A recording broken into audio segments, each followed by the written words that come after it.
Hello you, it's me. Today we're going to talk about the Kaiju Preservation Society by John Scalzi.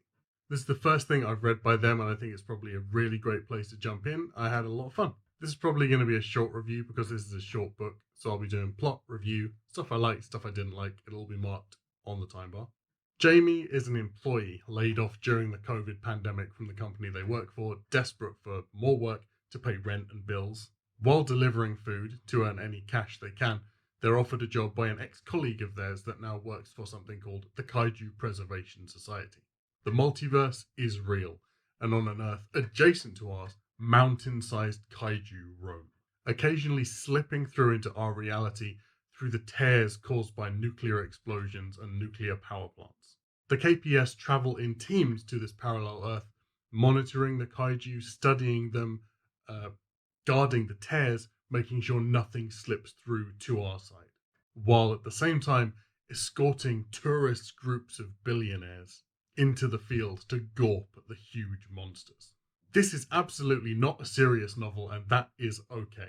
The author themselves has a disclaimer kind of thing in here that's like, this is just for fun. This is a pop novel that's written in a really fluid, easy to read style. This is the kind of light read that you can smash through in an afternoon and yet be thinking about a week later because honestly it's really interesting. This is a book that shines because of the world build, which is something that's really important to me.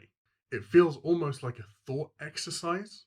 The exercise being, how could a kaiju feasibly exist in reality while remaining as close to their pop culture representation as you can get? You see the world of this alternate Earth through the eyes of somebody going there for the first time, which is great. The Rookie is an excellent plot device that lets you put across information in an organic way. However, that is 90% of what this book is. It's somebody being introduced to various aspects of a world build, and then like a Rocky style training montage of them learning how not to get eaten by monstrous jungle crabs. Here we have premise and exhibition of a very cool world build. I'd want to show off the world build if I had one as good and as well thought out as this, but the problem is it really left me wanting more in terms of a story. This is such a great world to tell stories in, and we didn't really get one. The story in this book started about 2/3 of the way through, which makes me think that this would have been really good as a setup novella for a series of novellas. But then the story plot was resolved very quickly, very tidily, and all tied up super neatly within 40 pages. It jumped from cool scene to cool scene, didn't really give us much in the way of character development, and I had to keep reminding myself that a lot of time was passing, that some of these scenes, because it's so fast paced, it's easy to forget that some of the scenes take place sort of a week apart or a month apart after Jamie has been there for a very long time. And we don't get that development. We don't get to know the characters. There's a scene later in the book where a character that works for the KPS justifies something by saying, because I know you, Jamie. And it's like, great, I don't. With the whole jumping from cool scene to cool scene thing, I feel like I could understand the vision the author had. It's a very cinematic book. And I feel like they were almost directing the movie in their head as they were putting things down on paper. It had a really similar vibe to The Great Zoo of China by Matthew Riley, which is really good. It's like Jurassic Park with dragons. Highly recommend that. And I like that this book also comes across as one that would be very easily adaptable.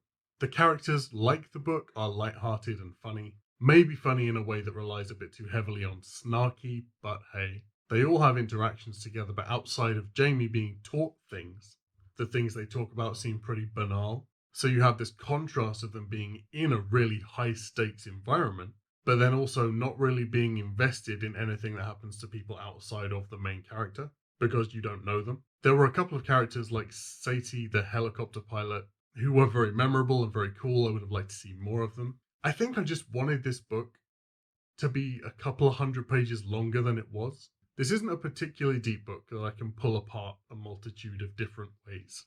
But I think one theme that did surface a lot was how much of the world, even the aspects of it which govern our health and our safety, are driven and controlled by corporations who are guided by greed.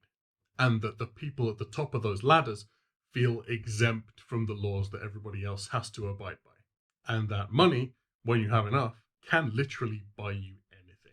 It felt very Terry Pratchett in the way that it used comedy to drive home that very serious point. You can tell a lot of imagination went into this and thought. So pick this up if you want something light-hearted. If you want something you can breeze through in an afternoon. Maybe also pick this up if you really, really like Jurassic Park. So thanks for watching my review. Don't forget to like and subscribe. Don't forget to follow me on Twitter and Goodreads. That's linked down below in the description. And if you like sci-fi books, don't forget to join our Interstellar Sci-Fi Book Club, which I will also link down below. And I'll see you soon for the next review. Bye!